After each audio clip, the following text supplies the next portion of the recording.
नमस्कार। देश का विश्वास मत किसके साथ, आज की देश की सबसे बड़ी खबर पर सबसे बड़ी कवरेज के साथ एबीपी न्यूज पर हाजिर हूं मैं नेहा पंत। आपको बता दें आज यह तय हो जाएगा कि देश का विश्वास किसके साथ है। फिलहाल जो आंकड़े बता रहे हैं उसके मुताबिक अब से 3 घंटे बाद जिस अविश्वास प्रस्ताव पर चर्चा होने वाली है उसमें मोदी सरकार को कोई खतरा नहीं दिख रहा है। आज संसद में विपक्ष के अविश्वास प्रस्ताव पर बहस के साथ साथ वोटिंग भी होगी। मोदी सरकार कह रही है हम तैयार हैं, आसानी से जीतेंगे, नंबर होने का दावा कर रहे हैं, जबकि कांग्रेस समेत विपक्ष भी कह रहा है कि हम भी तैयार हैं, आज सरकार की पोल खोलकर रखेंगे। दो तस्वीरें आपके सामने। अब से ठीक 3 घंटे बाद यानी सुबह 11 बजे से 6 घंटे की सबसे बड़ी चर्चा संसद में आपको देखने के लिए मिलेगी। क्या मोदी सरकार पर अब भी विश्वास बरकरार है या नहीं, यह साफ हो जाएगा। और हम आपको बता दें एबीपी न्यूज ने बड़े इंतजाम किए हैं, खास इंतजाम किए हैं आपके लिए आज की देश की सबसे बड़ी खबर को हर एंगल से आप तक पहुंचाने के लिए। वो इंतजाम मैं आप तक पहुंचा दूं, आपको बता दूं हमारे साथ हमारे रिपोर्टर्स मौजूद हैं। सबसे पहले मेरी सहयोगी ज्योति तनेजा जो कि डेटा सेंटर से हमारे साथ होंगी और हर आंकड़े पर नजर रखकर आपको बताएंगी कि आंकड़ों में पलड़ा किसका भारी है। वैसे हम आपको बता चुके हैं कि इस मामले में एनडीए के पास भी कोई नहीं आ रहा है, मोदी सरकार जीत रही है, ये विश्वास मत आंकड़ों के हिसाब से।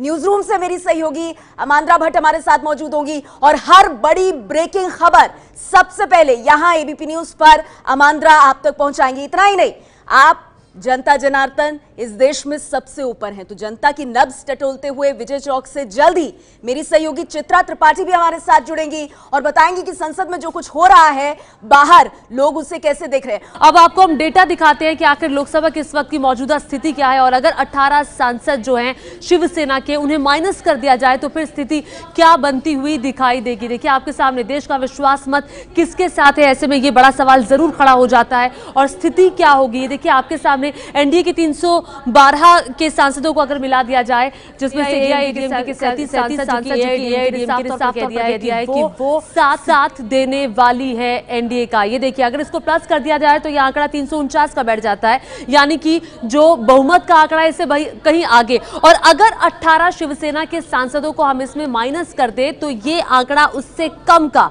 यानी कि 331 का ये आंकड़ा हो जाता है, यानी कि फिर भी सरकार को कोई दिक्कत नहीं होने वाली, आराम से सरकार विश्वास मत हासिल कर लेगी और ऐसे में स्थिति जो है वो सरकार के पक्ष में जाती हुई दिखाई नहीं देगी। एक और बहस है, आंकड़ों की बहस तो इतनी ये जंग इतनी नहीं नजर आती, लेकिन नेहा यहां पर भाषणों की बहस आज जरूर होगी, भाषणों की जंग एक देखने को मिलेगी। और जैसा कि हम आपको लगातार बता रहे हैं 2 घंटे 51 मिनट बाकी और जल्द ही ये चर्चा शुरू होने वाली है लोकसभा में अविश्वास प्रस्ताव की। मेरे साथ यहाँ कुछ खास मेहमान मौजूद है, जैसे से उनके पास जाऊंगी आपसे उनका परिचय कराती रहूंगी। सबसे पहले प्रदीप सिंह जी मैं आपके पास आना चाहूंगी, वरिष्ठ पत्रकार हैं। प्रदीप जी हो क्या रहा है, शिवसेना साथ देगी या नहीं देगी? देखिए नेहा जी, ये कोई नई बात नहीं है। 2014 बल्कि 2014 से पहले भी जब नरेंद्र मोदी को प्रधानमंत्री पद का उम्मीदवार बनाए जाने की चर्चा चल रही थी, तब से शिवसेना का रुख जो है मोदी विरोधी है और फिर भाजपा विरोधी बन गया। उसके 2-3 कारण हैं। एक कारण ये है कि जब से शिवसेना भाजपा का गठबंधन महाराष्ट्र में बना तब से शिवसेना नंबर 1 की पार्टी थी। 2014 के बाद वो नंबर 2 की पार्टी हो गई, बड़ा भाई छोटा भाई हो गया। दूसरा कारण ये है कि शिवसेना सौदेबाजी कर रही है 2019 के चुनाव के लिए। तीसरा कारण ये है कि वो चाहते हैं कि विधानसभा चुनाव में संख्या किसी दोनों में से चाहे जिसकी ज्यादा है, हाँ। मुख्यमंत्री पद उद्धव ठाकरे या शिवसेना को मिले। ठीक है, संजय जी सीएसडीएस से संजय सिंह जी हमारे साथ मौजूद है। पर संजय जी, शिवसेना का रुख क्या होगा, इस आंख दिखाने का मतलब क्या है, समर्थन नहीं कर रहे हैं क्या? नहीं, जैसा प्रदीप जी कह रहे थे कि वो बेसिकली लंबी लड़ाई के लिए तैयारी कर रहे हैं। ये सिर्फ आज जो सदन में मत होना है उसकी बात नहीं हो रही है, बात हो रही है कि 2019 का जब लोकसभा का चुनाव होगा तो सीटों का बंटवारा कैसे होगा।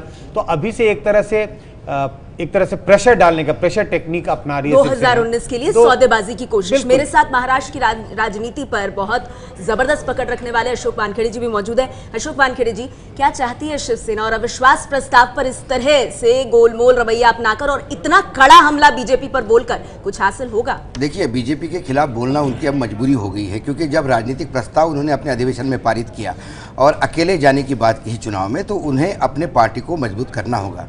उन्हें वहाँ भाजपा सपा के साथ लड़ना है।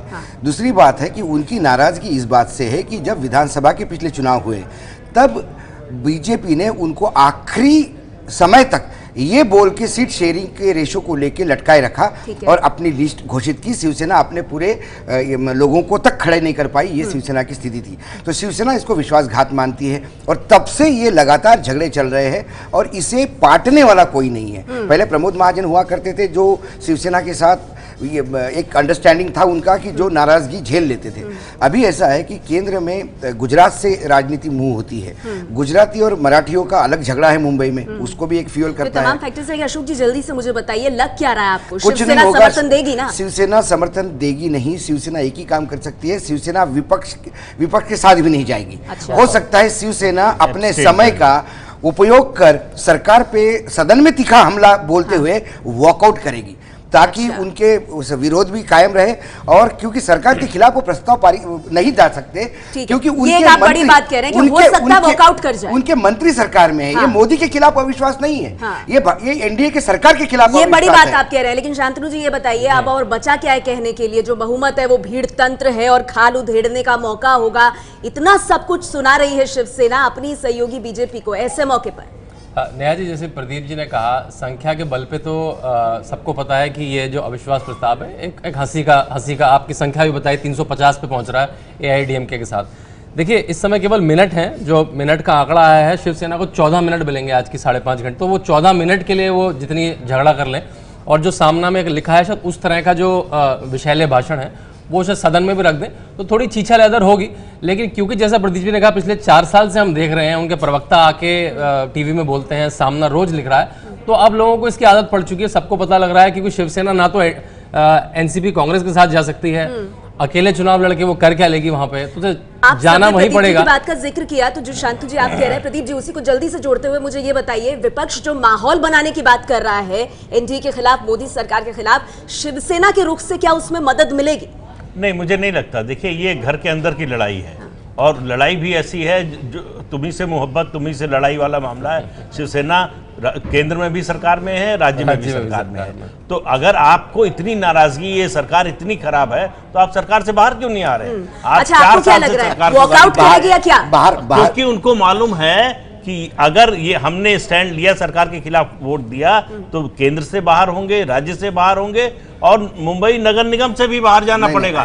जो लाइफ लाइन है उनकी, पार्टी की जो लाइफ लाइन है वो मनपा है। मतलब सिर्फ आंख ही दिखा सकते हैं। जो बड़ा एटीएम जो उनके पास है, जहां से पैसा निकलता है, वो है मुंबई म्युनिसिपल कॉर्पोरेशन।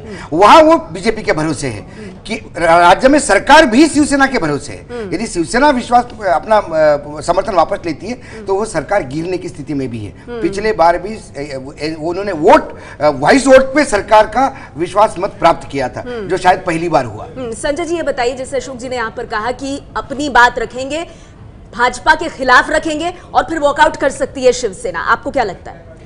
मुझे भी लगता है कि मेरा अनुमान भी लगभग ऐसा ही है कि उनके स्वर तीखे रहेंगे, वो सरकार की को क्रिटिसाइज करेंगे और सरकार की पॉलिसीज को क्रिटिसाइज करेंगे, जैसा वो करते रहे हैं। लेकिन उनके लिए सरकार के विपक्ष में वोट देना, एक तरह से विपक्ष के साथ खड़ा होना दिखाई पड़ेगा।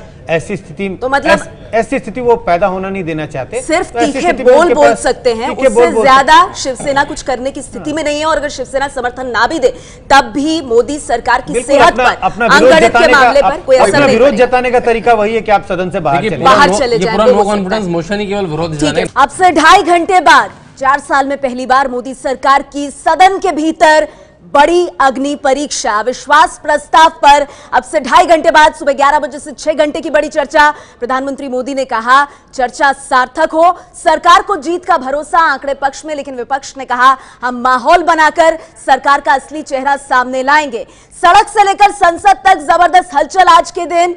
हर नेता, हर पार्टी आज के लिए तैयार, देश देख रहा है संसद की ओर। और हमने किए खास इंतजाम इस बड़ी कवरेज को आप तक पहुंचाने के लिए कि देश का विश्वास मत किसके साथ है। जैसा कि आप अपनी टेलीविजन स्क्रीन पर देख पा रहे हैं, डेटा सेंटर से ज्योति तनेजा मेरी सहयोगी जुड़ेंगी और लगातार हर आंकड़े पर उनकी नजर रहेगी। लोकसभा के भीतर कौन किसके पक्ष में, कौन खिलाफ, किस तरह से बन रहे हैं, आंकड़ों की तस्वीर आपको बताएंगी। न्यूज रूम से आमांद्रा लगातार आज की हर बड़ी खबर आप तक पहुंचा रही है। किस तरह से सियासी पारा उफान पर चल रहा है आपको बताएंगी। और साथ ही विजय चौक से मेरी सहयोगी चित्रा त्रिपाठी हमारे साथ सीधे जुड़ गई हैं। चित्रा, जनता की नब्ज टटोलते हुए ये बताएंगी कि सदन के भीतर तो राजनेताओं के बीच विश्वास अविश्वास का खेल चल रहा है, लेकिन बाहर सड़क पर जो जनता है जिसने सरकार को बनाया है, विपक्ष को चुना है विपक्ष में रहने के लिए, वो क्या सोच रही है आज के इस अहम दिन पर। सबसे पहले रुख करना चाहेंगे आमांद्रा का, क्योंकि इस वक्त आ रही है एक बड़ी खबर।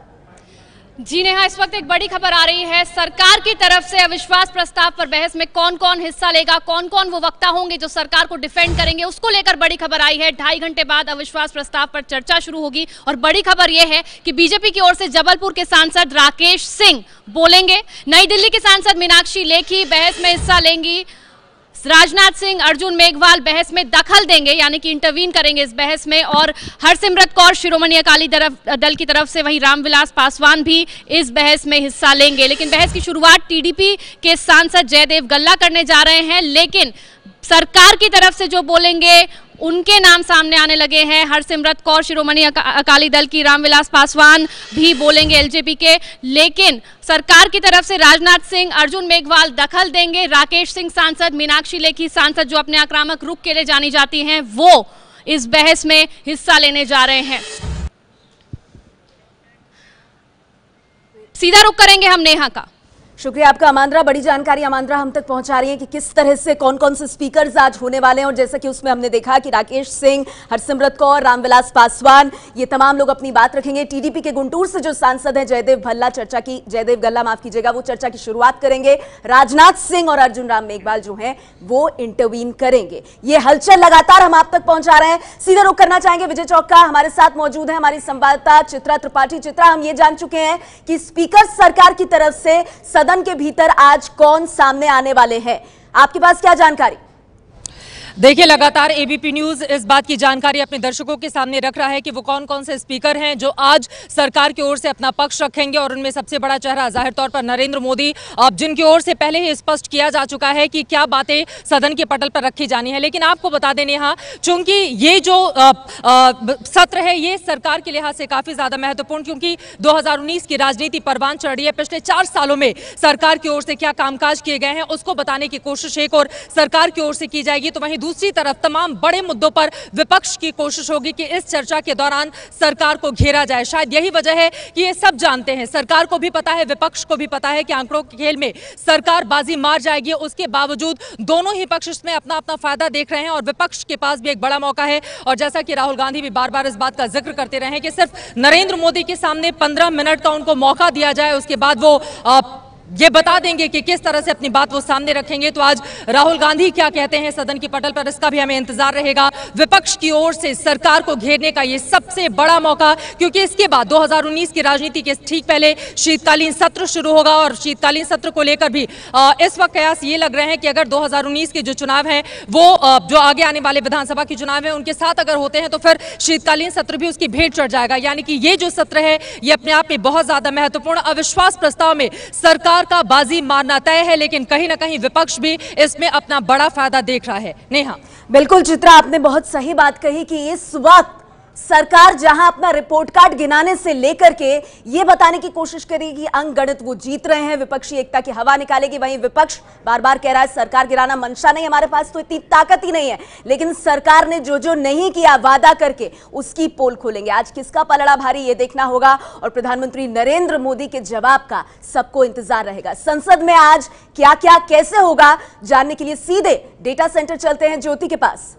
जी बिल्कुल नेहा, पूरे देश की नजर आज देश की संसद पर होगी, चूंकि अविश्वास प्रस्ताव पर चर्चा शुरू हो जाएगी। ठीक 11 बजे ये चर्चा होगी और ये पहला अविश्वास प्रस्ताव है जो मोदी सरकार को जिसका सामना करना पड़ रहा है। लेकिन आंकड़ों के लिहाज से तो हमने देखा किसी तरह की कोई दिक्कत नहीं होगी। लेकिन आज क्या होगा संसद के अंदर ये देश जानना चाहता है। आज सबसे पहले जो 11 बजे है वो शुरुआत हो जाएगी चर्चा की और लोकसभा में सुबह 11 बजे से अविश्वास प्रस्ताव पर चर्चा शुरू हो जाएगी। पूरे देश की नजर होगी कि चर्चा में क्या क्या कुछ कहा जाता है। लोगों की सांसदों की तरफ से चर्चा के लिए 7 घंटे का वक्त रखा गया है और उसके बाद वोटिंग होगी। 7 घंटे में एक बहस का लंबा दौर चलेगा। क्या कहा जाता है, क्या क्या राहुल गांधी बोलेंगे, क्या पीएम मोदी बोलेंगे, देखना होगा। बहस की शुरुआत दरअसल टीडीपी के सांसद जयदेव गल्ला की तरफ से होगी। जयदेव गल्ला, टीडीपी लगातार सवाल उठा रही है। जो विशेष राज्य के मुद्दे की मांग थी उसको लेकर के लगातार हंगामा में पिछले कई सत्रों के दौरान हमने देखा है। और इसके अलावा सूत्रों के मुताबिक, सूत्रों के हवाले से खबर है कि कांग्रेस के जो राष्ट्रीय अध्यक्ष है वो राहुल गांधी भी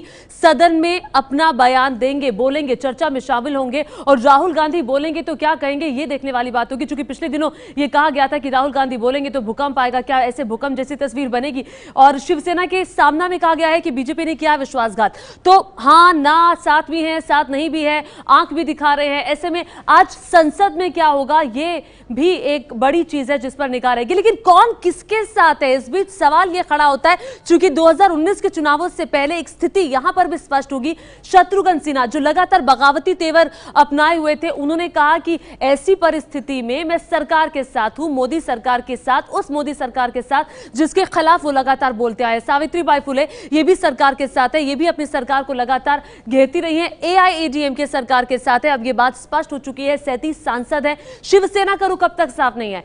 सरकार में भले ही वो केंद्र में साथ हो, राज्य में साथ हो, लेकिन यहां पर अविश्वास प्रस्ताव के मामले में वो कहां खड़ी है ये नहीं पता। बीजेडी ने अभी तक रुख साफ नहीं किया। लगातार एबीपी न्यूज की नजर बनी हुई है कि बीजेडी क्या करने वाली है। टीआरएस का रुख भी, तेलंगाना राष्ट्र समिति का रुख भी अभी तक साफ नहीं है कि अविश्वास प्रस्ताव को लेकर क्या वो सरकार का साथ देगी या वो सरकार का साथ नहीं देगी। कहां खड़ी है ये नहीं पता। लेकिन किसको कितना समय मिलेगा आज संसद में बोलने के लिए ये भी बहुत अहम हो जाता है, क्योंकि संख्या बल के लिहाज से ये जो वक्त है तय किया जाता है। देखिए बीजेपी को सबसे ज्यादा वक्त मिल रहा है, क्योंकि सांसदों की संख्या बहुत ज्यादा है। 3 घंटे 33 मिनट का वक्त मिलेगा, जिसमें से प्रधानमंत्री नरेंद्र मोदी काफी देर तक बोलेंगे। क्या कहेंगे? कांग्रेस पार्टी के चूंकि बहुत कम सांसद है, 44 सांसद है, उस लिहाज से 38 मिनट का वक्त मिल रहा है कांग्रेस पार्टी को बोलने के लिए। एआईएडीएमके 37 सांसदों वाली पार्टी है, 29 मिनट का वक्त एआईएडीएमके को मिल रहा है संसद में अपनी बात रखने के लिए। टीएमसी को 27 मिनट का वक्त मिलेगा अपनी बात रखने के लिए। देखना होगा क्या कहा जाता है। बीजेडी को 15 मिनट का वक्त मिलेगा सदन में अपनी बात रखने के लिए। और इसके अलावा शिवसेना,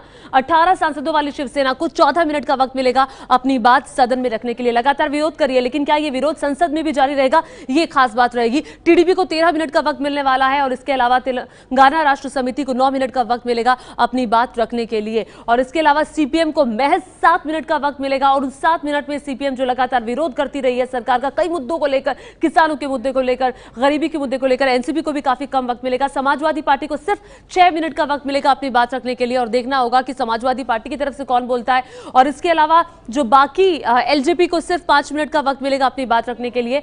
और 24 क्षेत्रीय दल ऐसे हैं जिन्हें 39 मिनट का वक्त मिलेगा अपनी बात रखने के लिए। तो इस भाषणों की जंग में कौन आगे होगा यह भी देखना होगा नेहाज। तो देखिए किसको कितना बोलने का वक्त मिलेगा। ज्योति, जैसा आपने हमें बताया कि ये तमाम लोग बोलेंगे और इसके अलावा कितना वक्त मिलेगा वो आपने देखा। प्रधानमंत्री पहले ही बोल चुके हैं चर्चा सार्थक हो। और गिरिराज सिंह तो बाकायदा तंज कस रहे हैं राहुल गांधी पर कि आज भूकंप के मजे ले ही लीजिएगा। राहुल गांधी क्या कहते हैं इस पर भी हमारी नजर होगी। ये तो हमने सियासतदानों की बात की, यानी कि राजनेता और पार्टियां आज के अविश्वास प्रस्ताव को कैसे देख रही है। लेकिन मोदी सरकार के खिलाफ अविश्वास मत पर क्या है लोगों की राय। शुरुआत नोएडा की राय से करते हैं और यह जानने की कोशिश की है संवाददाता श्रेया बंगुड़ा ने। श्रेया ने सेक्टर 62 के पार्क में एक्सरसाइज करते लोगों से उनकी राय जानी। 10 के 10 लोग मोदी सरकार के साथ नजर आए। सरकार के खिलाफ आज विपक्ष अविश्वास प्रस्ताव लेकर आने वाला है, जिस पर आज वोटिंग भी होगी। लेकिन इस पर देश की जनता क्या सोचती है, इसके लिए हम पहुंचे हैं नेशनल कैपिटल रीजन सेक्टर 62 यानी नोएडा में पहुंचे हैं। यहाँ पर आप देख सकते हैं कि तमाम यहाँ पर जिम बना हुआ है जहाँ पर लोग एक्सरसाइज भी करने आए हैं। लेकिन देश की जनता क्या सोचती है, किस पर विश्वास करती है, वो जानते हैं। किस पर विश्वास करते हैं आप? मोदी सरकार पर। क्या वजह है? मोदी सरकार का विजन है देश के लिए। बताइए किस पर विश्वास करते हैं आप? बीजेपी पे। क्या कारण है? उन्होंने बहुत चीज किया है। ठीक है, आप बताइए किस पर विश्वास करते हैं आप? तो मोदी पे विश्वास करता हूं। क्या वजह है? बस यही कि जो कर रहे हैं ना सारा जीएसटी से लेके जो भी, तो सारा अपोजिट पार्टी को रॉन्ग लग रहा है, बट वो अभी हमारी जनता के लिए अच्छा है। सो आई होप ये आगे ऐसे कुछ और करते रहेंगे। ठीक है, बाकी लोगों से भी जानते हैं। सर, आप किस पर विश्वास करते हैं? Vote for Modi. क्या वजह है? वजह ये है कि हम लोग को कहने का मतलब बहुत सी सुविधा मिला है मोदी सरकार से, जैसे गरीबों के लिए गरीबी रेखा का बहुत सारे योजना मिले हैं और सरकारों में नहीं मिल पाए। ठीक है, बाकी लोगों से पूछते हैं। सर, आप किस पर विश्वास करते हैं? Of course BJP and Modi ji.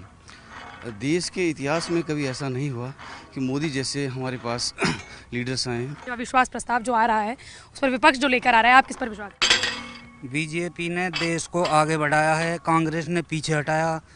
BJP ने पक्षपात नहीं किया, कांग्रेस ने पक्षपात किया। ठीक है, आप इस अविश्वास प्रस्ताव के बारे में क्या सोचते हैं? आगे 2019 चुनाव में बीजेपी ही आगे रहेगी। ठीक है, बाकी लोग भी हैं, उनसे भी जानेंगे कि वो क्या राय रखते हैं। आपको बता दें कि सेक्टर 62 यानी कि 62 के इस वक्त मैं जिम में हूं, जो कि पार्क में बना हुआ है। आप क्या सोचते हैं, आप किस पर विश्वास करते हैं? बीजेपी। क्या कारण है? बीजेपी ने काफ़ी योजनाएं दी हमें, सुकन्या योजना, उज्ज्वला योजना, मतलब NH24 का इतना लंबा मतलब कार्य करके दिखाया इन्होंने। और पिछली सरकार में कांग्रेस में इसने कौन सा कार्य बढ़िया करके दिखाया? ठीक है, आप बताइए, आप किस पर विश्वास करते हैं? बीजेपी पे। क्या वजह है? बहुत सारी चीज़ें हैं जो बीजेपी कर रही है, लेकिन कांग्रेस ने नहीं किया। सारी चीज़ें आजकल सस्ती हैं हम लोग के लिए, जैसे दाल हो गया और सारी चीज़ें सस्ती हैं इस टाइम। ठीक है, आप बताइए, आप किस पर विश्वास करते हैं? बीजेपी पे। क्या वजह है? वजह यह है कि ये चीज़ें हमें डायरेक्टली नहीं समझ में आएंगी, लेकिन एक समय लगेगा जब हमें समझ में आएंगी।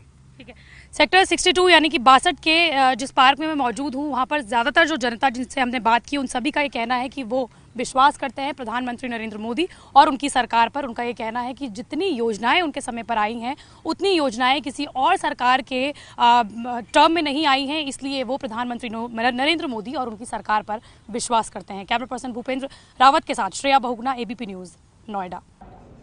तो नोएडा के सेक्टर 62 में जितने लोगों से हमारी संवाददाता श्रेया बहुगुणा ने बात की, आपने देखा सबने प्रधानमंत्री नरेंद्र मोदी का नाम लिया। तो नोएडा का मीटर अगर हम आपको दिखाएं, मूड दिखाएं, तो देश का विश्वास मत किसके साथ? 100% ये विश्वास मत नोएडा में हमारी पड़ताल में प्रधानमंत्री नरेंद्र मोदी की तरफ झुकता हुआ। तकरीबन 2 घंटे 9 मिनट के करीब बाकी, सुबह 11 बजे से हम आपको बता दें बड़ी चर्चा होने जा रही है अविश्वास प्रस्ताव पर मोदी सरकार के खिलाफ सदन के भीतर। सदन में जो भी तस्वीर आएगी आज रात तक वो साफ हो जाएगी, लेकिन उससे पहले देश की जनता भी बहुत कुछ सोच रही है इस अविश्वास प्रस्ताव को लेकर। देश का विश्वास मत किसके साथ? इसी कड़ी में ABP न्यूज संवाददाता रक्षित सिंह ने जानने की कोशिश की कि मेरठ का विश्वास किसके साथ है। रक्षित गांधी बाग मैदान पहुंचे और मॉर्निंग वॉक करने वाले लोगों से बातचीत की।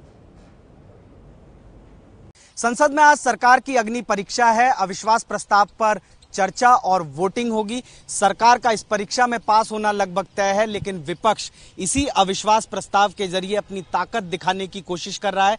इस वक्त हम मेरठ में मौजूद हैं और जानते हैं मेरठ की जनता से, गांधी बाग में जो मॉर्निंग वॉकर्स आए हैं, कि आखिर उनका क्या मानना है। सरकार के साथ पूरी तरह से कायम है, लोग पूरी तरह से जो है मोदी जी के साथ हैं और देश में जो सुधार हो रहा है वो धीरे धीरे हो रहा है। ये लोगों की गलतफहमी है कि सुधार नहीं हो रहा। जनता की अपेक्षाओं पे कोई भी सरकार कितना भी कुछ करे, कोई भी सरकार की मैं बात करता हूँ, वो उतनी खरी नहीं उतर सकती, क्योंकि जनता की अपेक्षा ही इतनी ज्यादा हो जाती है कि उन्हें पूरा कर पाना इतना आसान काम नहीं है।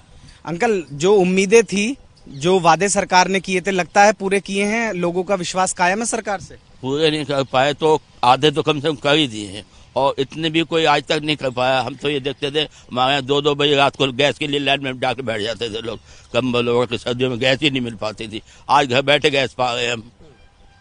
इससे बढ़िया क्या है हमारे लिए? सब जो नंबर 2 का काम करने वाले हैं वो सब मिलकर एक हो रहे हैं, वो बौखलाए हुए हैं लोग। और इस बहाने जो नरेंद्र मोदी जी को भी यहाँ ये पता लग जाएगा कौन अपना है कौन पराया है। तो लग रहा है कि नरेंद्र मोदी को घेरने की तैयारी है 2019 से। तो है, लेकिन विश्वास मत पूरा मिलेगा सरकार को, और सरकार बहुत अच्छा काम कर रही है। लोगों का विश्वास नरेंद्र मोदी सरकार पर कायम है? कायम है। आपका क्या मानना है? भय, भूख और भ्रष्टाचार से मोदी सरकार ने मुक्ति दिलाई है और सारी जनता सरकार के साथ है। मेरा मानना यह है कि मोदी सरकार ने जनता का पैसा जनता के ऊपर लगाने का काम किया है। एक ये सरकार ऐसी है इस 4 साल के अंदर कि कम से कम इनके ऊपर अपने भ्रष्टाचार का इन सरकार के ऊपर अपने ऊपर आरोप नहीं है। इसका मतलब है कि जो सरकार जो जनता का पैसा है वो कहीं ना कहीं जनता के में काम आएगा। तो भले ही आज अविश्वास प्रस्ताव जो है वो विपक्ष लेके आ रहा है सरकार के खिलाफ संसद में, लेकिन सरकार का इस अग्नि परीक्षा को तय करना तकरीबन तय माना जा रहा है। सरकार इस विश्वास मत को हासिल कर लेगी, इस परीक्षा को पास कर लेगी और लोगों की राय ये है, अधिकतर लोगों की, कि उनका विश्वास जो है वो मोदी सरकार पर अभी तक कायम है। कैमरामैन दीपक शर्मा के साथ रक्षित सिंह, एबीपी न्यूज, मेरठ। तो मेरठ में 10 लोगों से हमने बात की और सभी का विश्वास मोदी सरकार के साथ नजर आया, यानी मेरठ का मीटर पूरी तरह से प्रधानमंत्री नरेंद्र मोदी के साथ। और अविश्वास प्रस्ताव से 2 घंटे पहले ये जहां मोदी सरकार के लिए अच्छी खबर है, वहीं कहीं ना कहीं कांग्रेस के लिए परेशानी का सबब हो सकता है। लेकिन देखना होगा सदन के भीतर क्या होता है। अविश्वास प्रस्ताव पर नजर, निशाना 2019 पर। लगातार खास मेहमानों के साथ हमारी ये बड़ी कवरेज जारी है, हम जल्द लौट रहे।